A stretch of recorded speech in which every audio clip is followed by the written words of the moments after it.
რუბრიკა გადაცემისა, სადაც ჩვენ საუბრობთ ზოგჯერ სტუმრებთან, ზოგჯერ ტეტ-ა-ტეტ, ჩემსა და თქვენ შორის მიდის დიალოგი, ესეც თუ თქვი ამას დიალოგი უფრო მონოლოგია ალბათ, მაგრამ ნახშირად ვცდილობ რომ აი თქვენი SMS-ებიდან და თქვენი კითხვებიდან პასუხი გავცეთ თქვენთვის საინტერესო თემატიკას უბრალოდ სკოლისა და ამიტომ გარკვეული დიალოგი შეიძლება ამას დავარქვათ.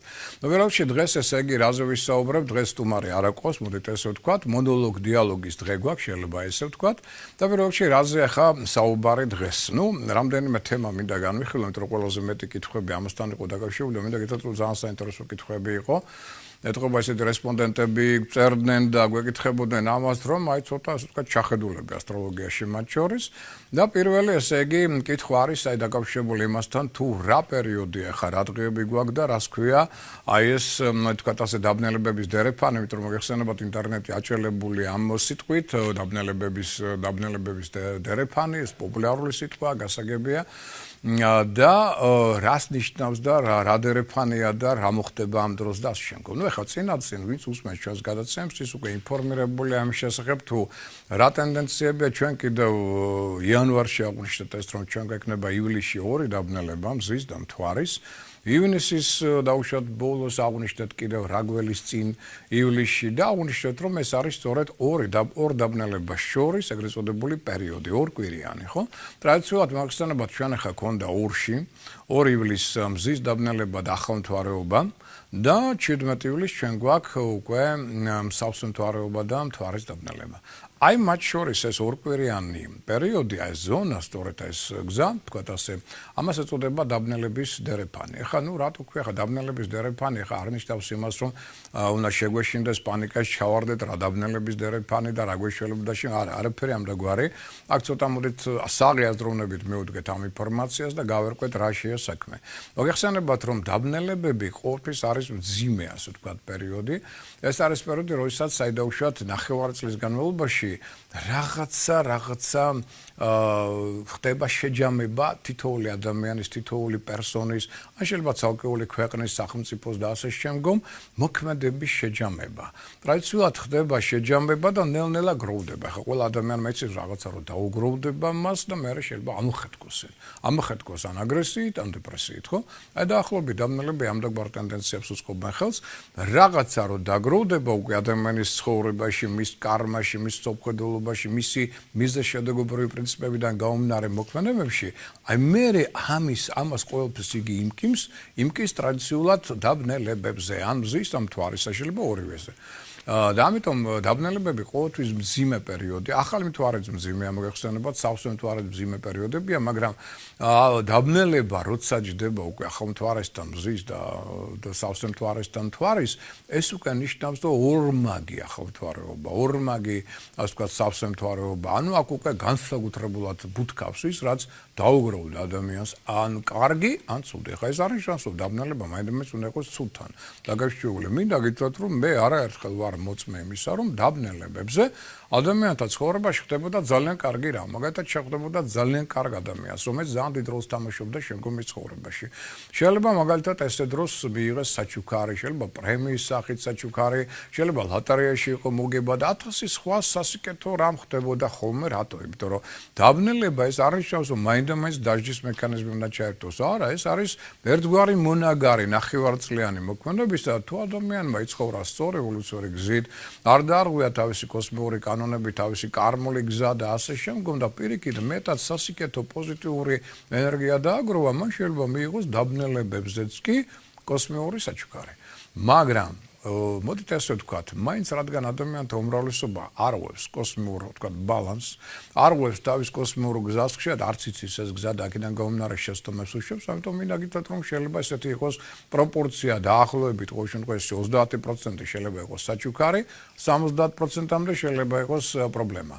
რადგან აი კიდევ თქვენ მორებ მიზეზი ამის არის ის, რომ ადამიანების უმრავლესობა არ იცის სამწუხაროდ სწორ ევოლუციური გზა, არ ადგია ამ გზას, ძირითადად ადამიანთა უმრავლესობამ გადაინაცვლა მატერიალურ სფეროში და სამყაროში და დაკარგა სულიერი ევოლუციური გზა განვითარების, ამიტომ ხშირი დაждის მექანიზმი გახდა უფრო ხშირი.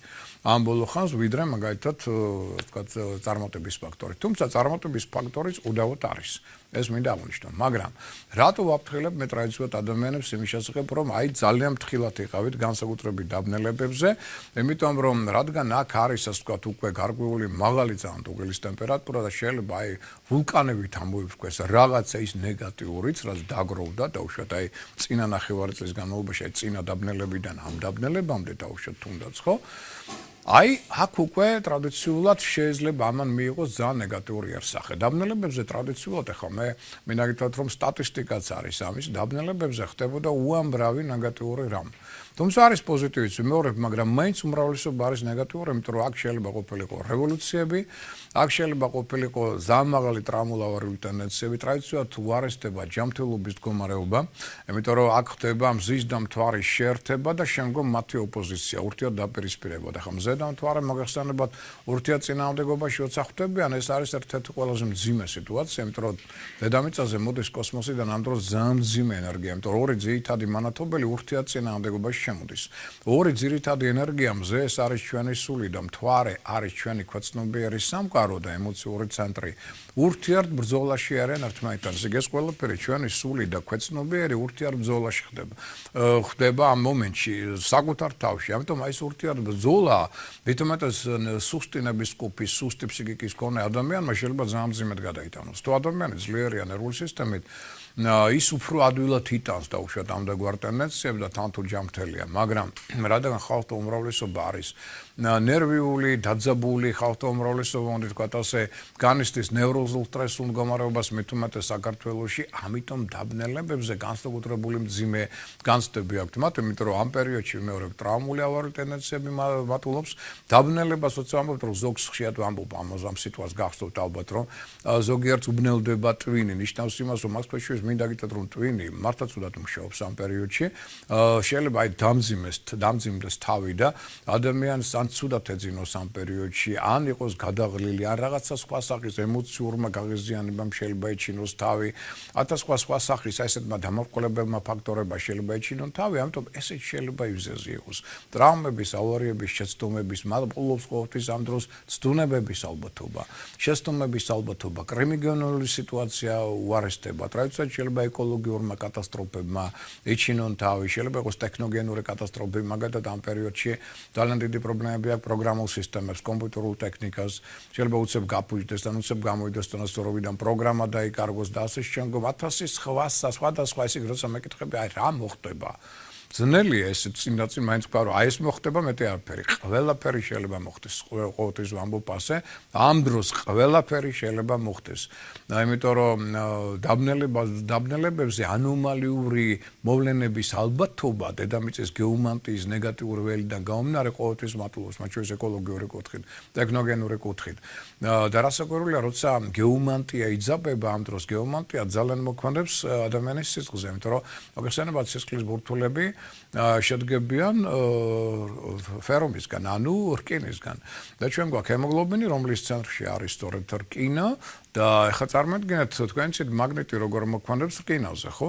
ძალიან დიდი ზეგავლენა აქვს და ამიტომ როგორც კი გეომანტია დედამიწის მაგნიტური ველი იცვლება, ის მომენტურად ზეგავლენას ახდენს ადამიანის სისხლზე და ამიტომ სისხლძარღვოვანი სისტემა შეიძლება გვაძლევდეს სეროზულ ცვლილებებს, წნევის ცვლილებების სახით, მათ შორის ზოგ შეიძლება აეციოს, ზოგ შეიძლება დაეციოს და შემდგომ რამაც შეიძლება დისკომფორტი შემოიტანოს არაერთი ადამიანის ცხოვრებაში. ამიტომ ჩვენ ვაქცევთ ამას ყურადღებას და რასაკვირველია, ეხლა ჩვენ გავიარეთ მზის დაბნელება, ვიცი ზოგმა როგორ გაიარა, საკმაოდ მძიმედ მინდა გითხრათ.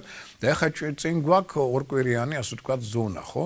ანუ ეს არის დერეფანი, სწორედ მზის დაბნელებიდან მთვარის დაბნელებამდე 17 ივლისს. აი ეს დაბნელებებს შორის ეს ორკვირიანი ზონა, ეს არის მოდი ვთქვათ ესე კოსმიური სერიოზული გამოცდა, ერთგვარი ლაკმუსის ქაღალდი თითოეული ჩვენთაგანისათვის. თუ ეს ორი კვირა ჩვენ მშვიდობიანად გავიარეთ ყოველგვარი პრობლემების გარეშე, არავით არის ავადმყოფობები, ტრაუმები, კონფლიქტები და შემდგომ დანაკარგები და შემდგომ და პირიქით მივიღეთ საჩუქარი კოსმოსი პირდაპირ გეუბნება თქვენ მიდიხართ სწორი ევოლუციური გზით. თუ ამ პერიოდს გადიხართ მშვიდად, წყნარად, სერიოზული პრობლემების გარეშე, ესე იგი თქვენს მეტნაკლებად ვითარდებით სწორი ევოლუციური გზით, გააგრძელეთ ისე ასე, მაგრამ თუ ამ პერიოდში რაიმე სახის პრობლემა მიჩინა თავი, ეს უკვე ნიშნავს იმას, რომ რაღაცას არ ღვევთ კოსმოსში. კოსმიური ბალანსი დარღვეული გაქვთ. პირველში ყურადღება მიაქცეთ თქვენი ხასიათის უარყოფით თვისებებს. მათ დაუწესეთ მაქსიმალური თვითკონტროლი. ზოგიერთ თქვენთაგანი შეიძლება გახდეს გამოსალოცი, იმიტომ რომ ან თვალი აიგო დიდი რაოდენობით უარყოფით ენერგია შემოვიდა, ან დაუშვათ შეიძლება შავმაგიორმაზე გავნან იმოქმედოს და ხდება დაბინძურება აურისა და სულის აქედან გაუმნარე. ანუ რაღაც ხელისშემშელი ფაქტორები აქ უკვე იწყებენ მოქმედებას და ამიტომ ეს უკვე სიგნალია კოსმოსიდან იმისა, რომ რაღაცა შესაძლებელია თქვენს ცხოვრებაში. და ისევე ნუ გააგრძელებთ ცხოვრებას, როგორც აქამდე მოხვედით. ანუ რაღაცა უნდა რადიკალურად შეცვალოთ პირველ რიგში თქვენი მსოფლმხედველობა, ხასიათის ნეგატიური შტრიხები, თვისებები. კარგი იქნება აქ უკვე გამოლასთვის ჩატარება, რომ აი აქ უკვე აი ამ დაბნელებების დერეფაინდან შემდგომ დაბნელებამდე თქვენ უკვე მოახდინოთ სულის, ასე ვთქვათ, განთავისუფლება უარყოფით ენერგიებისაგან, თუნდაც კვეთებული გამოლოცვის სახით და შემდეგ უკვე პერიოდამდე დაბნელებისა მიხვიდეთ უფრო განთავისუფლებული, სუბტაურით, შვიდი, გაწონასწორებული და სტაბილური. აი დაბნელებები ამიტომ არის მნიშვნელოვანი, იმიტომ რომ ეს ერთგვარი მეორე ლაკმუსის ქაღალდია. შეიძლება დაბნელებებზე ესე ვთქვათ, ნუ დაბნელებას ალბათ თავისი პლუსებიც აქვს, მინდა გითხრათ რატო, იმიტომ რომ თქვენ იცით რომ ინიანის დიაგრამა რო განვიხილოთ ჩვენ ჩინური იქ კარგად ხედავთ რომ ყველა ცუდში თავის კარგია და ყველა კარგში თავის ცუდი. ანუ ბნელ ზოლში არის პატარა თეთრი, ასე ვთქვათ, ბურთულა და აი ვთქვათ ნათელ ზოლში არის პატარა შავი ბურთულა. რა ზუსტად ამას ნიშნავს. ამიტომ როცა ჩვენ რაღაცა ცუდი ხდება თქვენს ცხოვრებაში დაბნელებებზე, ახლა აი ამაზე ხსვას ამას ასტროლოგები ხსნიან, ოღონდ ბოლომდე არა და მე მინდა რომ ვეცადო ახლა აგიხსნათ რა შეიძლება აქ მოხდეს. ესე იგი დაბნელებაზე დაუშვათ მოხდა რაღაცა ცუდი თქვენს ცხოვრებაში. ნუ ავად გახდით, ან რაღაცა ტრავმულმა, კონფლიქტურმა სიტუაციებმა იჩინოს თავი, ნუ დაუშვათ შეიძლება სამსახურს დაკარგეთ. არა მე საყრის ამდაგვარი უსიამოვნება მოხდა თქვენს ცხოვრებაში. ეს რას ნიშნავს? ნიშნავს იმას, რომ თქვენ დააგროვეთ უარყოფითი ძალიან დიდი ენერგია, არასწორი მოქმედებებით, სიტყვებით, შეიძლება იმ გარემოთი, სადაც ცხოვრობთ და სადაც მუშაობთ და ისთანაც გაქვთ ურთიერთობა, მოხდა დაბინძურება, ერთ სიტყვით არ აქვს მნიშვნელობა გარე თუ შიდა ფაქტორების ზეგავნის შედეგად, დაბინძურება სულისა, სხეულისა და ენერგოველისა თქვენი. დაბინძურება ყოველთვის აი კარგად, ძლიერად ბუთქავს დაბნელებებს.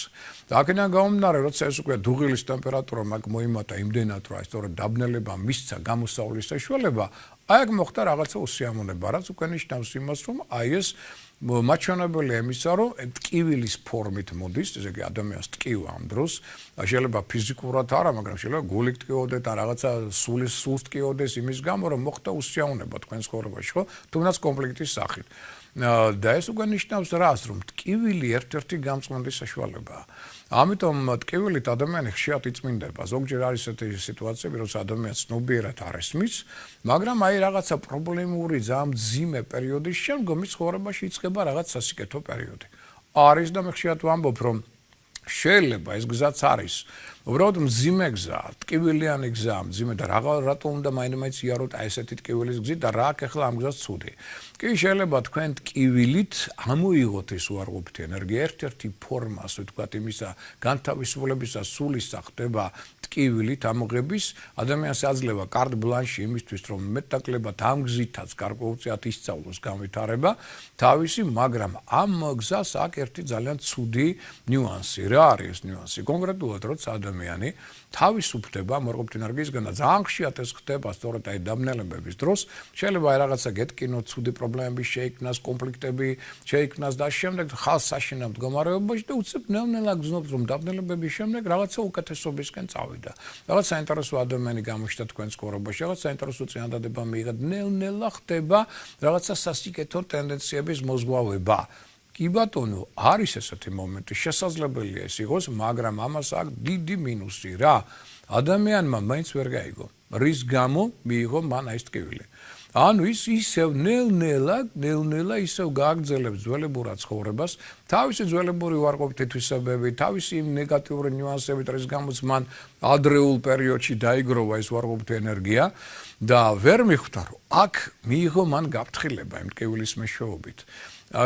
აქ ჩვენ ტრადიციულად 3 გაფრთხილება მაქსიმუმი, მეტი არა. შეიძლება ზოგი პირველი გაფრთხილების შემდეგაც თქვა წაიყვანონ ამ ქვეყნიდან ზოგს ეძლევა 3 გაფრთხილება ტრადიციულად და აი 3 ესეთი განსაკუთრებული ტკივილის შემდგომ თუ ადამიანი ვერ ხვდება კი ის იწმინდება და აქ ახალი შანსი ახლებურად ცხოვრების დაწყებისა მაგრამ ის ვერ ხვდება რატო იყო ის დარტყმა და არაფერს არ ცვლის და აი ეს არის პრობლემა ამისი ზუსტად რომ როცა ასეთი განთავისუფლების შემდგომ რაღაც სასიკეთო ცვლილებები მოდის მის ცხოვრებაში ხშირად ადამიანი ვერ ხვდება უბრალოდ ამბობს რომ დამთავრდა ეს ცუდი პერიოდი და იწყება კარგი და აუ რა კარგია ბედნიერი ვარ კი ბატონო მშვენიერია მაგრამ ნელ-ნელა ის ისე იწყებს ძველი შეცდომების იმიტომ რომ ის არ გაუაზრებია არ გაუცნობიერებია იგივე ძველი შეცდომების იგივე ძველი თვისებების განვითარებას რის გამოც ისე იწყებს დაგროვებას ამარყოფით ენერგიებისა რაც ისევ მე ბუთქავს სწორედ ან დაბნელებებზე ან ახალ მთვარეზე ან სავსე მთვარეზე და უკვე მესამე თუ ეს იგივე მოხდა მე შეიძლება მესამეც საერთოდ წაიყვანონ ამ ქვეყნიდან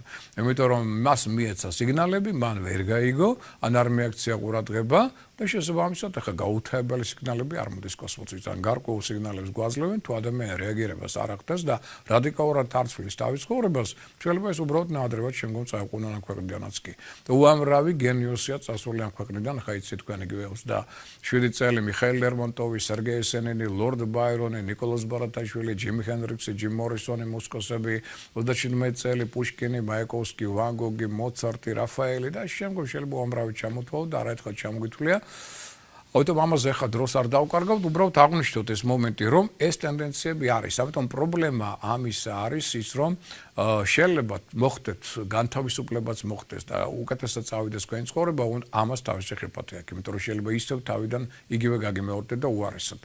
ამიტომ ყოველთვის კარგია, როცა ადამიანი აცნობიერებს, რაშია მისი პრობლემა, რატომ მიიღო მან დარტყმა და უკვე იწყებს ამ კონტროლის მეშვეობით, ამ უარყოფით ტენდენციებზე ახლებურად განვითარების, ახალი ციკლის განვითარების დაწყებას. აი მაშინ ეს უკვე შემდგომ პრობლემას არ შეუქმნის ადამიანს. ამიტომ არის მნიშვნელოვანი დარიფანი აი ეს დაბნელებებისა, რომელიც არის ერთგვარი ლაკმუსის კაღალდი, რომელიც შეუძლებს მეორე ყველაფერი ამოსაოდნელი, შეიძლება იყოს კარგიც, შეიძლება იყოს ცუდიც, ვინ რასაც იმსახურებს, იმას იღებს, მაგრამ მოდით ამას მივუდგათ სწორედ, ესე იგი რასაკვირველია სასიაოვნო არ არის ეს პერიოდი, იმიტომ რომ მაინც ახტანზე გავლენას განსაკუთრებით ემოციურ ადამიანებზე, მგზნობიარე ადამიანებზე, ვისაც ნერვული სისტემა აქვს სუსტი ან ჯანმრთელობა სუსტი, აი ისინი ძალიან მძიმედ განიცდიან.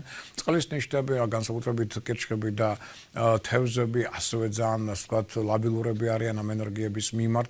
რასაკვირველია, აქ მეტია მიდრეკილება ალკოჰოლურ სასმელებისადმი, ნარკოტიკული ნაერთებისა და ფსიქოტროპული პრეპარატებისადმი ამ დღეებში ასევე. ამიტომ ყველა სახის ნეგატიური ტენდენციები რასაკვირველია მატულობენ. მაგრამ კიდევ ერთხელ ვიმეორებ, დაბნელებები უნდა გავიაროთ ძალიან ფრთხილად, წინ დახედულად. დაბნელებების დროს არ არის სასურველი არაფერი ახლის გაკეთება, მნიშვნელოვანი გადაწყვეტილების მიღება, არავითარი ხელშეკრულებების დადება, არავითარი სარისკო მოქმედება, აქ უნდა ვეცადოთ მშვიდ რიტმზე გადავერთოთ, ყოველდღიური საქმეებით შემოვიფარგლოთ, კარგი იქნება აქ ლოცვა, კარგი იქნება მეტად სიკეთით და სიყვარულით გასჯვალვა, და რაც იქნება მეტად კარგი იქნება ურთიერთობა აი მაგათ ხელოვნებასთან, ბუნებასთან, სასიაოვნო ადამიანებთან, რაც მეტად აი სასიკეთო ენერგიებთან იქნებით აქ გამჭვალული, მით უფრო უკეთესად მშვიდად გაევლით ამ პერიოდს. ანუ შვიდჯერ გაზომე ერთხელ გაჭერის პრინციპი დაბნელებების ამ დერეფნის გავლის დროს ყოველთვის არის უნდა იყოს წამოწეული წინა პლანზე, იმიტომ რომ მაინც პერიოდი რთულია, სახიფათოა. თუმცა მეორე, აქვს თავისი დადებითი მხარეები, მაგრამ აქვს საკმაოდ ძლიერი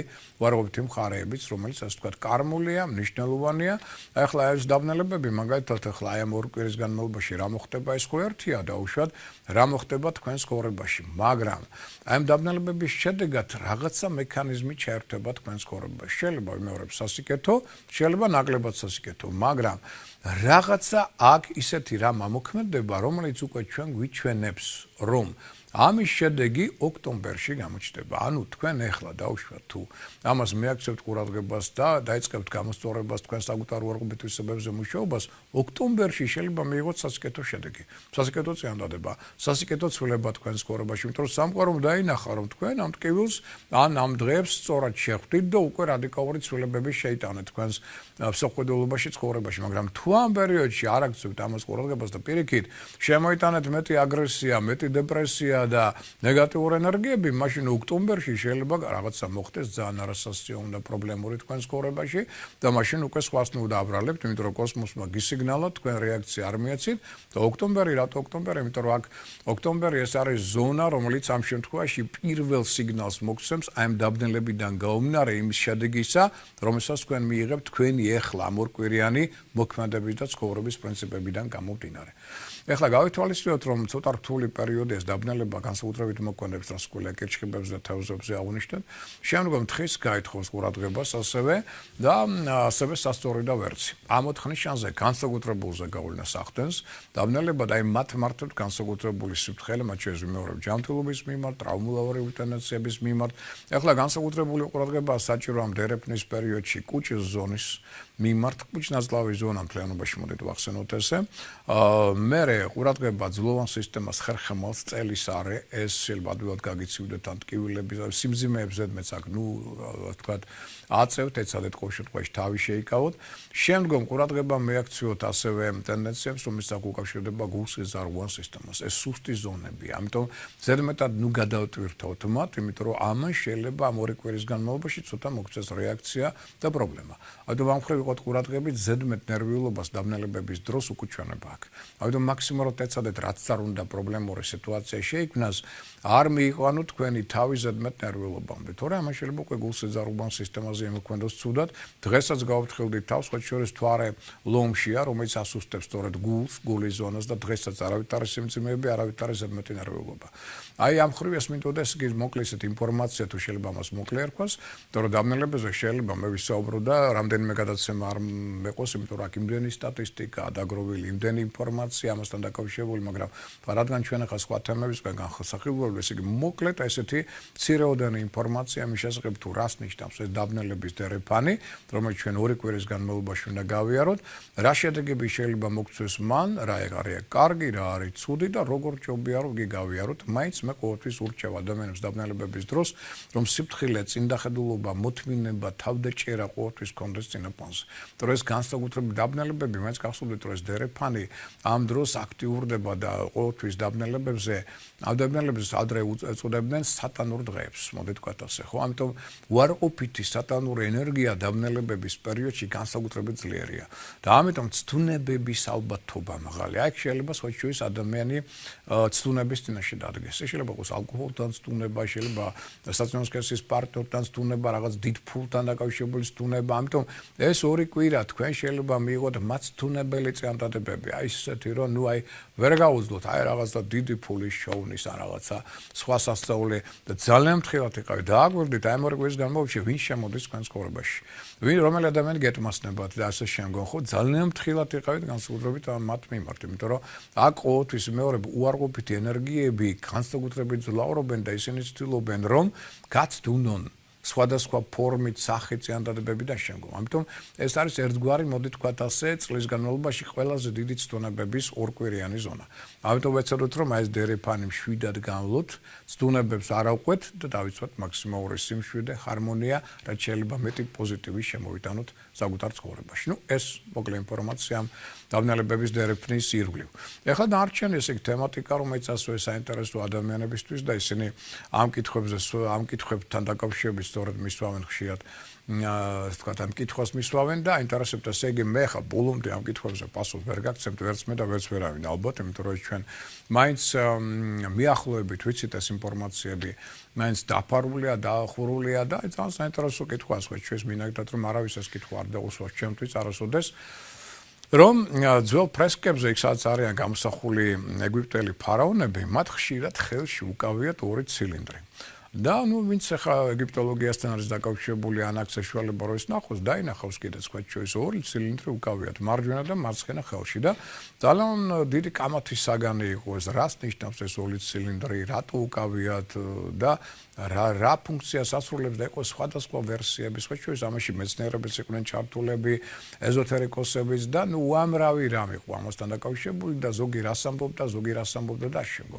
ამასთან დაკავშირებით მინდა გითხრათ რომ ჩვენმა წინაპრებმა შეასრულეს ძალიან დიდი როლი და გამოაშკარავეს თუ რა არის ეს ცილინდრი. აი მინდა გითხრათ რომ პარადოქსულია ხო, მაგრამ კიდევ ერთხელ ვამბობდი ყოველთვის და ვამბობ რომ ჩვენ არ ვიცნობთ ჩვენ წინაპრებს, ჩვენ არ ვიცნობთ იმას რა დაგვიტოვეს მათ და რა საოცრებებია ეს ყველაფერი და რატო თქვენს იგივე დაუშვათ იოგას დი ოსტატებმა ინდოეთში როცა აქედან ჩავიდა დელეგაცია რომ რა გინდა თქვენ ჩვენთანო როცა იოგა თქვენგან მოვიდა ჩვენთანო და გინდათ ისწავლოთო, როცა თქვენთან არის დაფუძნებული იოგაო და ძალიან გაგვირებულები იყვნენ ჩვენ ეს სპეციალისტები, რომ როგორ საქართველოში იოგა როდის იყოს ადეკვო რანაირად არაფერი არ ვიცით. ასევე ზუსტად ახლა აქ უკვე მივდივართ კიდევ ერთ თემასთან, რომელიც ძალიან მნიშვნელოვანია, განდობილთა თემასთან, რომელიც ბევრს აინტერესებს, მაგრამ კიდევ ერთხელ მინდა გითხრათ, რომ დიდი ინფორმაცია ამ შესახებ ჩვენ არ აქვს. სამწუხაროდ გვაქვს რაღაც პატარა ფრაგმენტული ინფორმაციები, რომლის ირგვლივ მე შეიძლება რასაკვირველია გარკვეული ინფორმაცია მოგაწოდოთ. ოღონდ აი ამ თემაზე ჩვენ ვისაუბრებთ ალბათ ცოტა ხანში, იმიტომ რომ ახლა ჩვენ მოგვისწრო ფაქტობრივად საეთერო პატარა რეკლამა და ვსაუბრობთ განდობილებზე და ცილინდრების სისტემაზე. ერთი მეორესთან არის კავშირში და ამიტომ ზეგი მე რომ ცილინდრების სისტემა აგესდა და მაშინ განდობილებზე რამდენიმე სიტყვა უნდა ვთქვათ.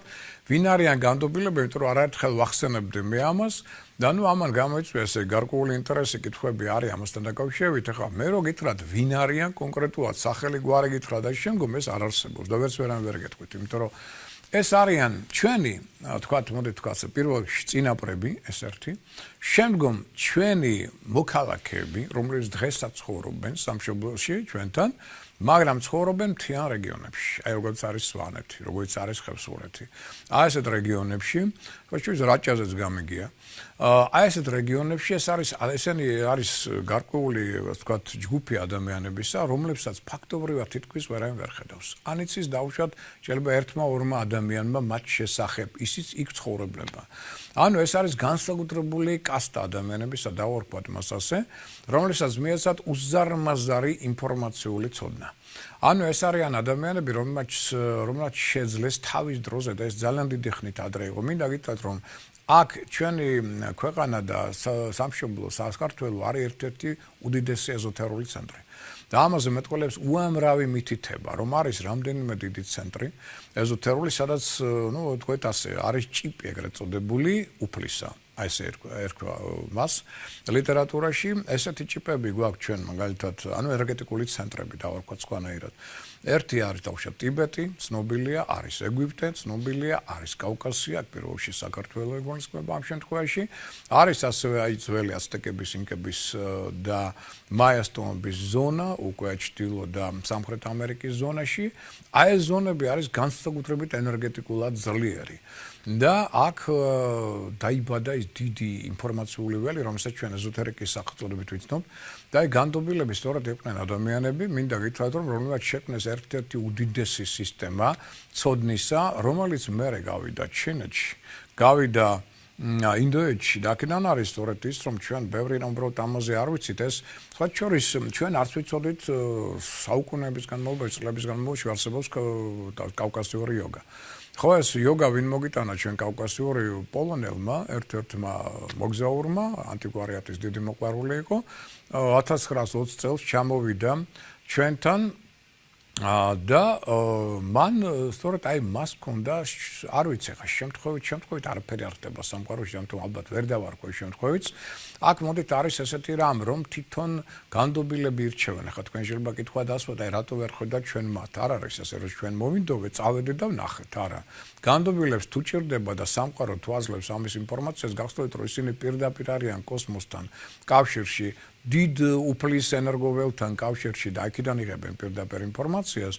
თუ მათ ეს ესაჭიროებათ, მაშინ ისინი გამოდიან ჩვენთან კონტაქტზე, ისე როგორც უცხო პლანეტელები. და არა ის, რომ თქვენ მოგინდებათ და ნახავთ მათ, არა, ესე არ ხდება ეს ამბავი. ამიტომ არ ვიცი, რატო დაჭირდათ ეს, მაგრამ ყოველ შემთხვევაში ისინი, მაშინ როცა ის მოგზაურობდა სვანეთში, გავიდნენ მასთან კონტაქტში, ერთ-ერთი მისი დაუშვათ ტყეში გავლის დროს, უცებ მათ გამოეცხადა ორი განდობილი. განდობილებს მინდა გითხრათ, რომ ჰქონდათ ძალიან თავისებური ფორმა, რომელიც თქვენ ძალიან კარგად მოგეხსენებათ ჩვენი დიდი პოემიდან, ვეფხვისწყალოსანი, მათ სწორედ ისინი იყვნენ შემოსილები ვეფხვისწყალით, ამიტომ ითვლება, რომ ერთ-ერთი ყველაზე ცნობილი და დიდი განდობილი იყო შოთა რუსთაველი, რომლის მინდა გითხრათ, რომ ასწავლო-დასწავალი ვერან ვერ გაიგო საბოლოო ჯამში, ან სად იყო სად მოღვაწეობა, საწავი და მე როგორ გაქრა, სად არის დასაფლავებული, ბევრი რამ არაფერი არ ვიცით ამის შესახებ. მაგრამ მათ სწორედ ეს ფორმა ჰქონდათ და მინდა გითხრათ, რომ შეეძლოთ მოულოდნელად გაჩენა და გაქრობა. ანუ თქვენ თვალწინ იყო და უცებ აღარ არის. ანუ ზეგავლენის მოხდენა შეეძლოთ მესამე თვალზე, იცოდნენ ძალიან დიდი კოსმიური კანონზომიერებები და შექმნეს კავკასიური იოგა, რომელიც მათ გადასცეს შორის ამ პოლონელ მოგზაურს, ამერიკელი იყო ეს პრინციპში, უბრალოდ პოლონელი წარმოშობის იყო. და მან შემდგომ როცა წავიდა ამერიკაში იყო იმდენად შოკირებული ამ ინფორმაციით, იმიტომ რომ კარი უზარმაზარი ინფორმაცია მედიტაციური ტექნიკის შესახებ. და არა მარტო მედიტაციური, ესე იგი, ამ ადამიანებმა იცოდნენ საოცარ მკურნალობას, ხო შეიძლება თავის ტრეპანაციის პრინციპი ჰქონდათ ეს რამდენი საუკუნის წინ. სად იყო ჯერ ეგვიპტელი ფარაონი, სად იყვნენ ჯერ ინდოელი იოგები, როცა ეს ყველაფერი აქ უკვე კეთდებოდა კავკასიის მთებში. ტრეპანაციიდან დაწყებული ურთულესი ექილერები რო აკეთებენ დღეს ხილერები ფილიპინებზე უსისხლო ოპერაციებს ამას განდობილები აკეთებდნენ მათ გაცილებით უფრო ადრე ჩვენთან. უბრალოდ ეს იყო ინსტიტუტი, რომელიც იყო დახურული კასტა, ყველას ეს არ ეძლევა და არ შეიძლება რომ მიეწეს, იმიტომ რომ უზარმაზარი იარაღია, რომლის მეშვეობით ისინი ფლობდნენ არნახულ ძალას და ენერგიას.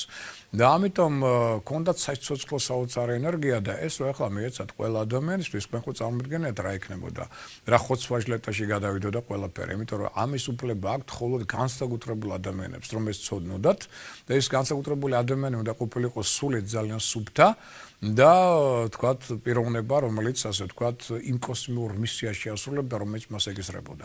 ამიტომ ყველას ეს ინფორმაცია არ ეძლეოდა ამ განსაკუთრებულ კასტას და ეს კასტა მნიშვნელოვანია კიდევ იმით, რომ ითვლებოდა, რომ აქ საქართველოში და კავკასიის მთებში ინახლებოდა ეგრეთ წოდებული სიცოცხლის ელიქსირი, რომლის აისტორეთ მედიტაციური ვარჯიშები და პრინციპები ამ ელიქსირის გასააქტიებლად, რომელიც არის თითოეულ ჩვენთაგანის ორგანიზმში, აისტორეთ იცოდნენ ამ ადამიანებმა. ამიტომ იყო ერთ-ერთი მიზეზი ჰიტლერის აქ ჩამოსვლისა, როცა მან გამოაგზავნა სპეცჯგუფი ედელვაისი კავკასიის მთებში, იმიტომ რომ გურჯიევის ლექციებიდან მან იცოდა, რომ აქ საქართველოში არის ესეთი რამ და უნდა ენახათ ეს სწორედ ანის განდობილები, ანის დაუშვათ ელიქსირი, რომელიც მისცემდა მას ასე ვთქვათ უზარმაზარ იარაღს და უზარმაზარ ძალას. ეს მას არ გამოვიდა, თუმცა პაქსანის ხეობაში მან აღმოაჩინა ერთ-ერთი ესეთი ძალიან მნიშვნელოვანი ადგილი, მაგრამ იქ შესვლის და მე კვლევის საშუალება არ მიეცა, ომის პერიოდი იყო, მე რუსებმა გამოაძევეს იმ ზონიდან და ასე შემდგომ და ერთ სიტყვით ამის საშუალება მას არ მიეცა, მაგრამ ამის სურვილი ჰქონდა, რომ ეს გამოეკვლია და გაეგო.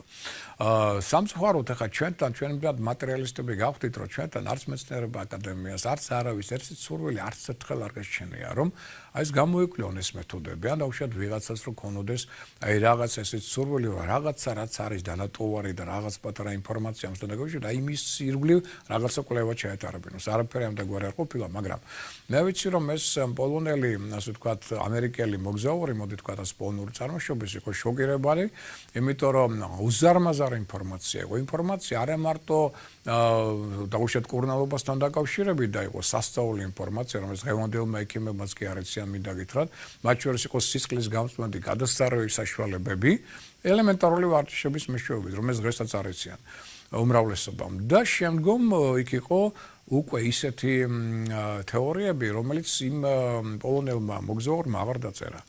არ დაწერა რატო? იმიტომ რომ მან პირდაპირ მიაწერა, რომ აი ამის დაწერას მე უკვე ვეღარ შევძლებ. ეს ძალიან საშიშია. ეს ნიშნავს იმას, რომ თქვენ უკვე გადიხართ უფალთან ერთიარზე კონტაქტზე და ვის როგორ დაუმთავრდება კაცმა არის ის გავთ კი ამის უფლება, აი ესეთი მინაწერი ქონდა მას და ამიტომ რაღაცები საერთოდ არ დაწერა, მაგრამ ის რაც მან დაწერა და იქ გამოიკვლია კავკასიურ იოგაში, ესეც იყო სავსებით საკმარისი, იმ ვარჯიშების მეშვეობით ადამიანი არა მარტო განეკურდებოდა ნებისმიერი დაავადების, არამედ გახდებოდა ძალიან დიდი, ასე ვთქვათ, გასხივასთან მეახლოებული სულიერი, ასე ვთქვათ, პირი. და არ იყო საერთოდ ძალიან ძნელი ვარჯიშები, მაგრამ გარკვეული ცოდნა საჭირო იყო, გარკვეული მასწავლებელი საჭირო იყო ამასთან დაკავშირებით, სწორად გაეკეთებინათ ეს ყველაფერი. ყველაფერი და ეს ყველაფერი ერთჩვენიერ დღეს აქედან გადავიდა, შემდგომ წავიდა დასავლეთში და გადავიდა ინდოეთში, გადავიდა ჩინეთში და იქ უკვე გაიდგა ის სახელი და დღეს ჩვენ ვიცით რომ არის უზარმაზარი სახელწოდება, რომელსაც ჩვენ ვიცნობთ იოგას სახელწოდებით, მთელ მსოფლიო მიცის, მაგრამ არ იციან რომ ამის საწყისი ადგილი არის საქართველო, აქედან წავიდა ეს ყველაფერი, რომელიც მე მინდა გითხრათ რომ მონღოლებმა რომელს ნახევარი მსოფლიო დაიპყრეს, ვერაფრით ვერ აიღეს ხევსურეთი.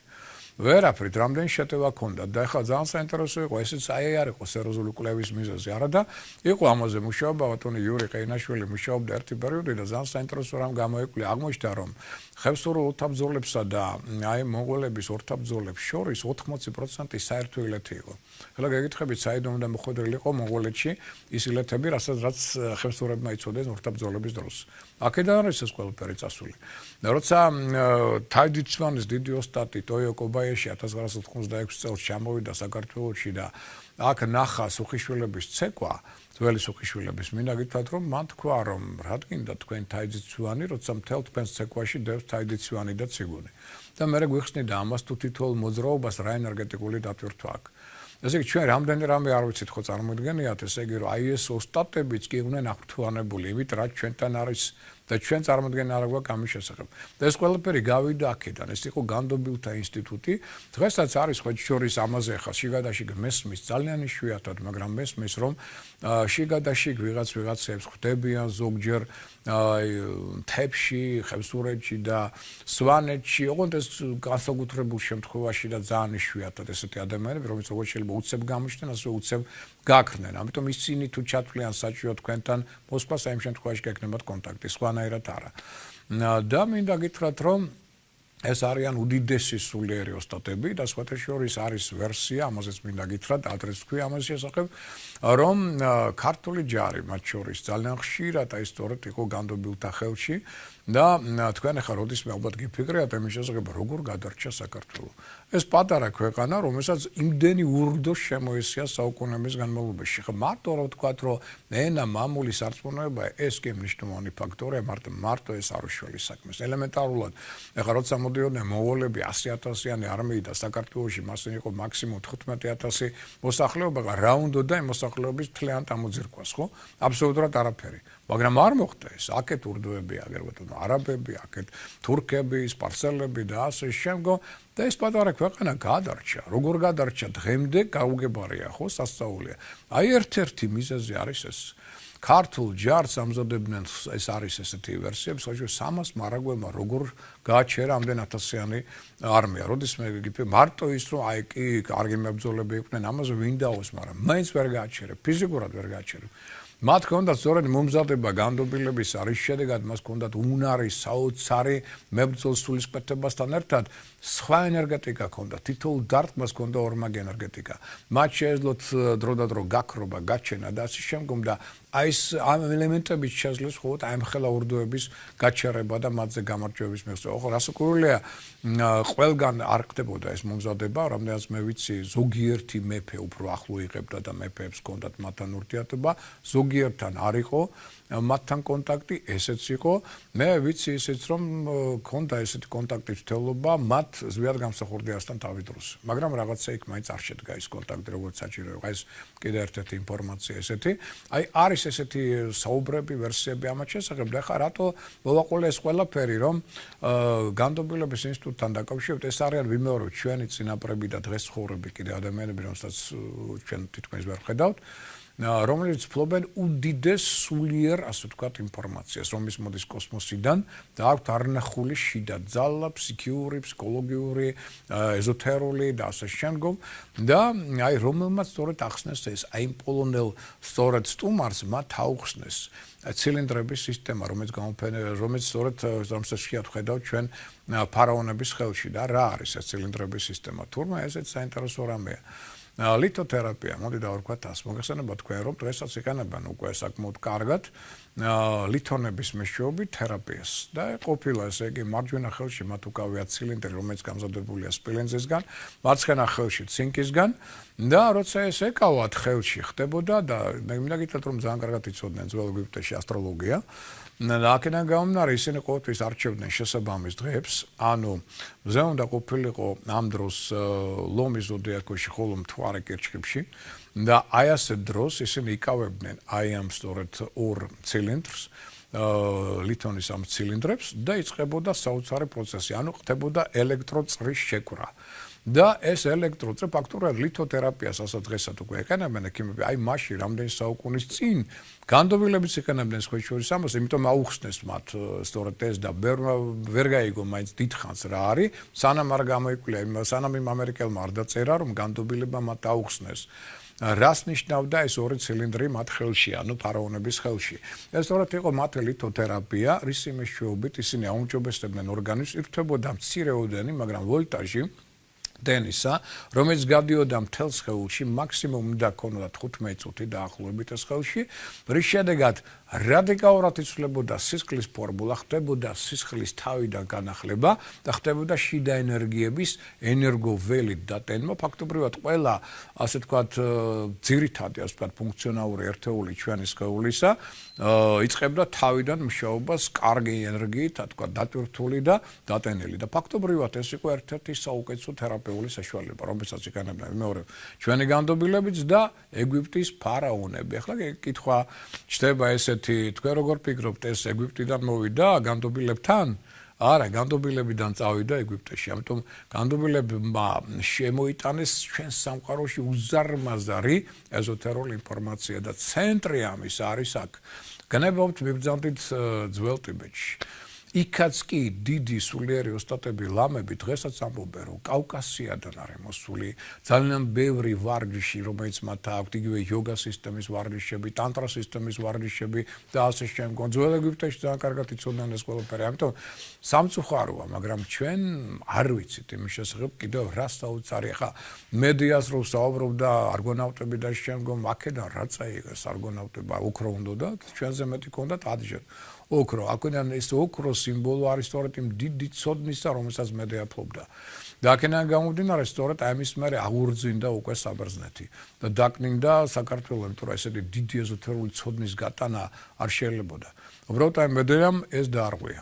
ეს პრინციპი და აქედან გამომდინარე მოხდა ეს პრობლემა. სხვა შორის მინდა გითხრათ, რომ განდობილებმა თხოვეს იმ პოლონელ მოგზაურს გარკვეული პერიოდის განმავლობაში არ გამოექვეყნებინა ეს ინფორმაცია, მათ მისცეს მას თუ არ ვწდები 30 წელიწადი, თუ 30 წლის მერე შეეძლო ეს გამოექვეყნებინა და არა იქამდე. ამ პოლონელმა ამერიკელმა ვერ მოითმინა, როგორც კი ამერიკაში დაბრუნდა, მომენტალურად დაიწყო მუშაობა ამაზე და მინდა გითხრათ, რომ როგორც კი ეს წიგნი გამოვიდა, მე მგონი 1 თუ 2 თვეში, ნუ მაქსიმუმ 3 თვეში გარდაიცვალა მოულოდნელად, ისე რომ ვერავინ ვერ გაიგო. ეს ძალიან მაგონებს სხვა შორის ფედერიკო ფელინის ამბობს, რომელსაც ჰქონდა საოცარი სიზმრები მათ შორის, როცა მან მოიდომა დონ ხუანის გადაღება, ეს უნდა ყოფილიყო მისი ბოლო ფილმი, კარლოს კასტანედას წიგნის დამიხადებით და კასტანედას წიგნის საერთოდ ერთხელ იკითხება. ორჯერაც არ გაქვთ უფლება რომ წაიკითხოთ, იმიტომ რომ იმდენად ენერგეტიკულად დატვირთულია და მე თუმცა ეს ფილმის გადაღების უფლება არ ქონდა. მან მიიღო სიზმრის სახითაც ეს ინფორმაცია, ეს იყო სხვა შორის მე აღწერილი, მაგრამ არ დაუჯერა და დაიწყო გადაღება და ძალიან მალე გარდაიცვალა.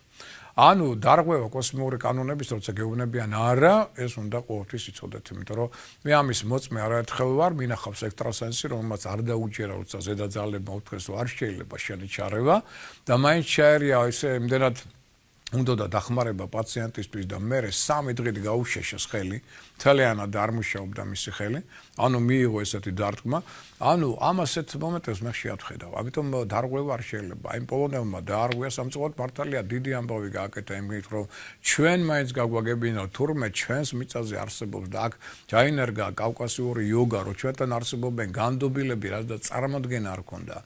და ეს ყველაფერი მოგვიტანა, მაგრამ თვითონ ასე ვთქვათ, სხვერპშეზერვის სახით ძალიან მალე გარდაიცვალა ამის შემდგომ, იმიტომ რომ დაარღვია ეს კანონი. ნუ 30 წლის მერე რომ გამოექვეყნებინა, მაშინ შეიძლება ყველაფერი სხვანაირად წარმართულიყო მის ცხოვრებაში. ყოველ შემთხვევაში, აი ეს უკავშირდება განდობილებს, ეს უკავშირდება სწორედ აი ცილინდრების სისტემას და მნიშვნელობას, რაზეც ჩვენ დღე გქონდა საუბარი, იმიტომ რომ ეს საინტერესო კითხვებია, ამაზე მე მინდა გითხრათ, რომ ხა ესე ცლად არასოდეს არ მისაუბრია და ახლა მინდა უკვე ეს მოკლე ინფორმაცია, ხა მე რო გითხრათ, ხა მეტი ვინმე მიცის განდობილებზე ან მე გამიგია, შეიძლება ვიღაცა მიცის, არ ვიცი.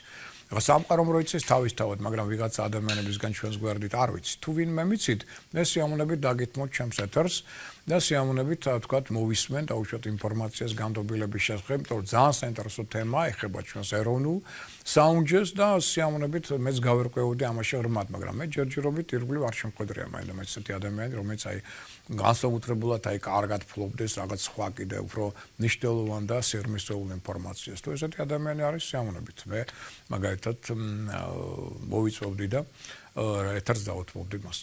ეხლა რაც შეეხება კიდევ ერთ თემას, რომელიც უკავშირდება კირჩხიბის ზოდიაქოს ნიშანს, აქ არის ასე ვთქვი, მე გითხარით წინა გადაცემაში ჯერ კიდევ რომ აუცილებლად ჩვენ ვისაუბრებთ კირჩხიბის ზოდიაქოს ნიშანზე. მე მინდა სხვაჩვეულებრივ ნელ-ნელა მოდიან უკვე ძალიან საინტერესო ახალგაზრდა ეზოთერიკოსები, ახალგაზრდა ასტროლოგები და მე მინდა ნელ-ნელა როგორც კი მოგვიცემ ამის საშუალება შეიძლება უკვე შემდგომ სექტემბრიდან და ასე შემდგომ ნელ-ნელა გაგაცნოთ კიდეთ ეს ადამიანები, იმიტომ რომ მე არასოდეს არ მქონია ესეთი მომენტი რომ აი გინდა თუ არა მე უნდა ვიყო ეკრანზე მეტი არავის არასოდეს ეს მომენტი არ მქონია. პირიქით თუ ვინმე საინტერესო ეზოთერულ ინფორმაციას ფლობს, სიამოვნებით მოგიწვევთ და მოვისმენ თქვენთან ერთად ამ ინფორმაციას. ნებისმიერი შეიძლება აბსოლუტურად ადამიანი იყოს, რომელსაც არავინ არ იცნობს. კი ბატონო, თქვენ გაქვთ საინტერესო ჩვენთვის ინფორმაცია, მე მზად ვარ დაგითმოთ ეკრანი და მინდა ასევე საზოგადოებას გავაცნო, რომ არიან თანდათან მოდიან უკვე არის ცოტა შუა თაობის, არის ახალგაზრდა თაობის, არის ჩემი თაობის, მოდი თქვათ ასე, საწყისი თაობის ჯგუფები, ნელ-ნელა მოდიან ახალი ასტროლოგები, ძალიან მიხარია სხვათა შორის, რომ ეს თემა ვითარდება და მოდიან აქ საინტერესო პიროვნებები, მოდიან საინტერესო ეზოთერიკოსები, აი სხვათა შორის ერთ-ერთი ანზოროდის შარია თქვენ იცით და მე ალბათ მეყოლება შემდეგ პარასკევს სწორედ ანზორი ჩვენს გადაცემაში მინდა ეს პიროვნება ცოტა სხვა კუთხით გაგაცნოთ, მათ შორის მისი პირადი ჰოროსკოპი და გავმინდა, რაღაც სხვა შორის ბევრ მარცის რომ ახლა იყო იგი ესტონეთში, იქ იყო ექსტრასენსთა სერიოზული ბრძოლა კონკურსი, სადაც გავიდა სამეულში ფინალში. ეს ძალიან დიდი მიღწევაა სხვა შორის სხვა ქვეყნებიდან იყვნენ ექსტრასენსები და აზორმა გვასახელა ფინალში გავიდა და ოქტომბერში ექნება მე უკვე იმ სამ კაცთან ფინალური ჭიდილი. აი შემდეგ პარასკევს ვისაუბრებთ მოგვიყვება ამის შესახებ თუ რა იყო იქ როგორ იყო და ასე შემდგომ ეს ინფორმაციაც საინტერესო არიან კიდე მეორე ახალგაზრდა ასტროლოგები რომელსაც მე ასევე მოვიწვევ და ვეცდები რომ გაგაცნოთ რომ თქვენ იცოდით რომ ეს ნელ-ნელა ეზოთერული სფერო ნელ-ნელა იღვიწებს საქართველოში, რაც მე ძალიან მიხარია, იმიტომ რომ ნელ-ნელა უნდა გაიღვიწოს, ნელ-ნელა წამოვიდეს ახალგაზრდა თაობა, რომელსაც ექნება ტელეპათიური ნიჭი, სხვანაირი მსოფლმხედველობა, ასტროლოგიური კუთხით სწორი მსჯელობა და სწორი დამოკიდებულება, ფენშუის კუთხით სწორი, ნუმეროლოგიის კუთხით, ტაროლოგიის კუთხით, აი მოდიან კიდე საინტერესო ბიჭების სხვა შორის ტაროს კარტის ცნება ეს ძალიან მნიშვნელოვანია და ძალიან ღრმა არის და ასე შემდგომ და ქირომანტების სხვა შორის მე სამწუხაროდ არ ვიცნობ. ქირომანტებს თუ ვინმე არის ქირომანტი კარგი ესე თქვა მე მინდა პროფესიონალი კარგი იქნება, აი მასაც გავაცნობდი საზოგადოებას რომ ხელის გულზე რა საოცარი ასტროლოგია. აღნიშნული ხომ მე ზოგადად ვიცი, მაგრამ მე არ ვთვლი რომ მე ქირომანტი ვარ, ეხლა ის ჩემი ცოდნა არაფერი არ არის, უბრალოდ ჩემთვის ზოგჯერ ვიყენებ რაღაცებს, იმიტომ რომ აქ სულ არის მთელი ასტროლოგია აქ არის და იგივე დაუშვათ არის წერტილები მთვარისა, სატურნისა, მარსისა და ასე შემდგომ. თითოეული თითებიც კი მინდა გითხრათ, რომ პლანეტებთან არის დაკავშირებული. ეს ცალკე თემაა, თუ არის ვინმე ესეთ კარგი პროფესიონალი, სიამოვნებით დაუთმობდი მას ასევე ჩვენს ეთერს და ვისაუბრებთ მათთან ერთად ამ საინტერესო თემებზე, იმიტომ რომ მე მიმაჩნია რომ საზოგადოებაში ღვივდება ეს ინტერესი ამ საკითხებისადმი. მე მინდა რომ ერთი რამ პატარა რაღაც გარდაქმნების შემოვიტანო ამ კუთხით, იმიტომ რომ გასაგებია რომ სამყარომ შეიცვალა ზნე. შეიცვალა ზნე რა კუთხით? იმ კუთხით რომ წავიდა მთლიანობაში სამყარო მატერიალიზმის გზით, ეს ეხება არცაკოლია საქართველოს, სადაც უმრავლეს შემთხვევაში აინტერესებთ ადამიანებს რას?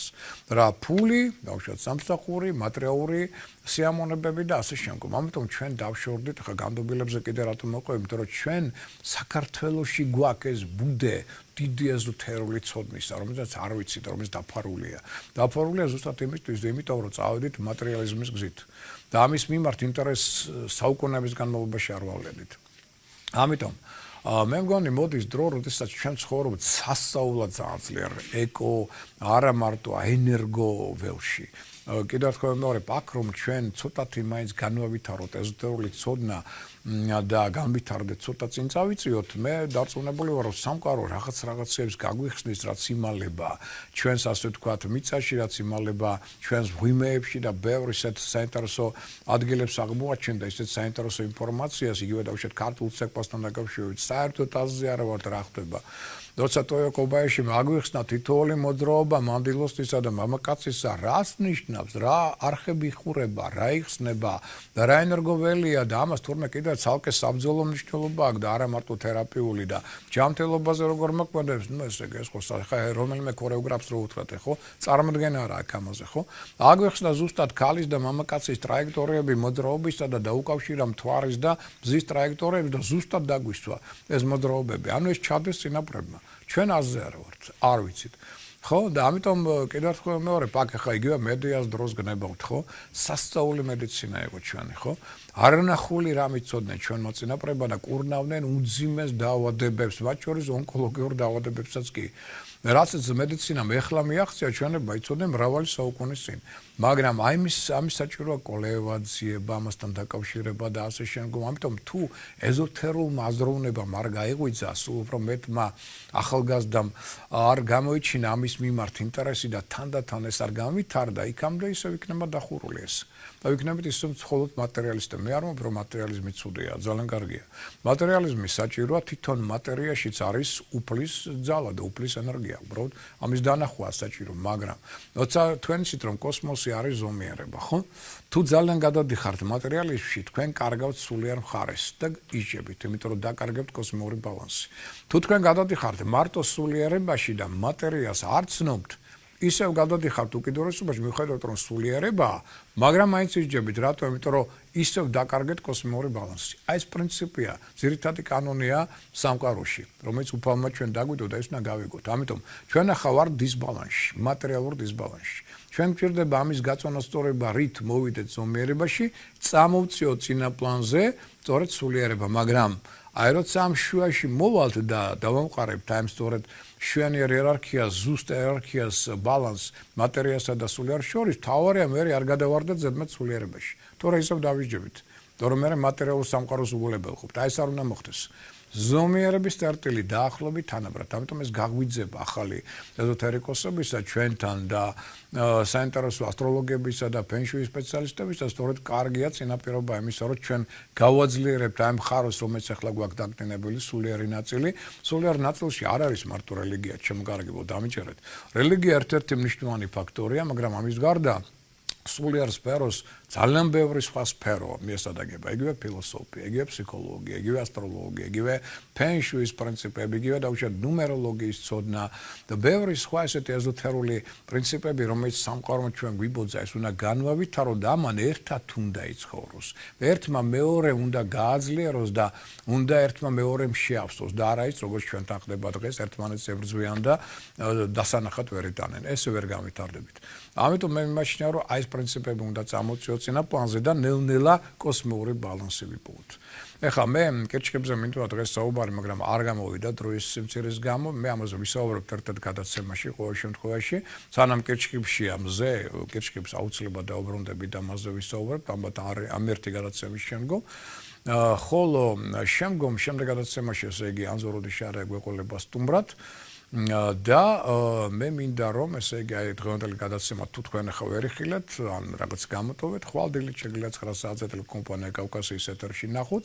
კვირას ჩვენ შევხვდებით უკვე ჩვეულებრივად, გადაცემაში ვარსკვლავები გვამსტობენ 16 საათზე ტელეკომპანია კავკასიის ეთერში და მე იმედი მაქვს რომ დერეფნებზე, აი ამ დაბნელების დერეფნებზე მეტნაკლებად ასე ვთქვათ გასაგებად ვილაპარაკე და თქვენ უკვე ხვდებით რაოდენ მნიშვნელოვანია ახლა რომ ცოტა მეტი სიფრთხილე წინ დახვედრობა მიაქცევთ ყურადღება ამ პერიოდს 17 ივლისის ჩათვლით, იმიტომ რომ აქ კიდე ჩვენ გვექნება კომუნიკაციის მმართველი პლანეტა და გომნების მმართველი პლანეტა მერკურის რეტროგრადულობა 8 რიცხვში დაიწყება, ან უკან მოძრაობას იწყებს რეტროგრადული, ნიშნავს იმას, რომ მერკურის რეტროგრადულობა შექმნის პრობლემებს მოგზაურობასთან დაკავშირებით, კომუნიკაციებთან დაკავშირებით, აქ დაგვაბრუნებს ძველ იდეებთან, ძველ საქმეებთან და მათი თავიდან რეალიზაციის საშუალებას მოგცემს. ამიტომ ეს ცოტა კიდევ უფრო გაართულებს სიტუაციას. ამიტომ 17 რიცხვის ჩათვლით, ვიყოთ ყურადღებით, ვეცადოთ ეს დერეფანი დამნელებების სამშვიდად გამლოთ, ზედმეტი კონფლიქტების, პრობლემების, საქმეების გარჩევის და სირთულეების გარშე. მაშინ ყველაფერი იქნება კარგად ჩვენს ცხოვრებაში და იმედია, რომ ასეც იქნება. ამ ინფორმაციით საუკეთესო სურვილებით მე მადლობას გიხდით ყურადღებისათვის და გემშვიდობებით მომავალ შეხვედრამდე.